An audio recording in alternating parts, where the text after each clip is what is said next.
লক্ষ্মীপুরের রায়পুর পৌরসভা শহরের প্রবেশমুখ থেকে ভেতরে প্রবেশ করলেই চোখে পড়ে ভাঙাচোরা সড়ক, জমে থাকা নোংরা পানি আর অপরিচ্ছন্ন পরিবেশ।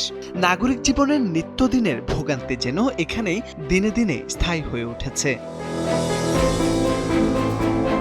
রাস্তাঘাটের বেহাল দশা, পানি নিষ্কাশনের ব্যর্থতা, লাইটিংয়ের সীমাবদ্ধতা ও আবর্জনার ব্যবস্থাপনায় দুর্বলতা, সব মিলিয়ে চরম দুর্ভোগে পড়েছে পৌরবাসী। পৌরসভার ট্যাক্স ঠিক মতো নেই, কিন্তু পৌরসভার নাগরিক সুবিধাটা পাচ্ছি না ঠিক মতো। বৃষ্টি হলে রাস্তা দিয়ে হাঁটার আমরা সুবিধা পাচ্ছি না।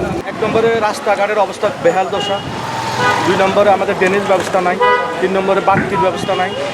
আমরা পৌরসভা নামই পৌরসভা, কিন্তু কাজে কোনো পৌরসভা না।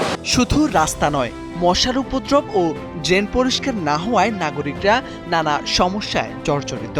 তবে এতে নেই পৌর কর্তৃপক্ষের কোনো রকম নজরদারি।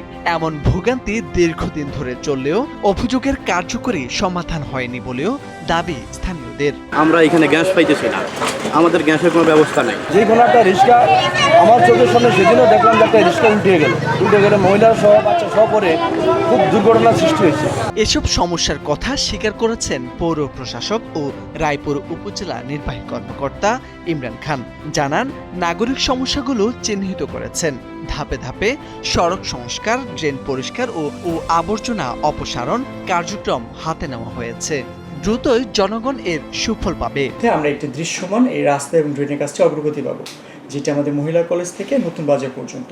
এটি ছাড়াও আমাদের বিভিন্ন ওয়ার্ডে কিছু সংস্কার কাজ এবং কিছু নতুন রাস্তার কাজ চলমান আছে এবং প্রত্যেকটি কাজ আজকে আমাদের মিটিং হয়েছে। আমাদের যারা সদস্য রয়েছেন, ইঞ্জিনিয়ার এবং পৌনিক সহ, প্রত্যেকটি কাজ স্পন্টেনিয়াসলি করার জন্য আমরা প্রত্যেক ঠিকাদারকে নোটিশ করেছি এবং তারা খুব দ্রুতই প্রত্যেকটি কাজ আরও দ্রুত গতিতে করার কথা ব্যক্ত করেছেন। পৌর এলাকার সচেতন মহল বলছেন, ছোট শহরগুলোতে নাগরিক সেবার অভাব সরাসরি মানুষের দৈনন্দিন জীবনে প্রভাব ফেলে। রায়পুর পৌরসভার বাসিন্দারাও তাই প্রতিদিনের দুর্ভোগ থেকে দ্রুত মুক্তি চান। স্থানীয়দের প্রত্যাশা, দীর্ঘ ভোগান্তির অবসান ঘটিয়ে দ্রুত নাগরিক সুবিধা নিশ্চিত করবে পৌর কর্তৃপক্ষ।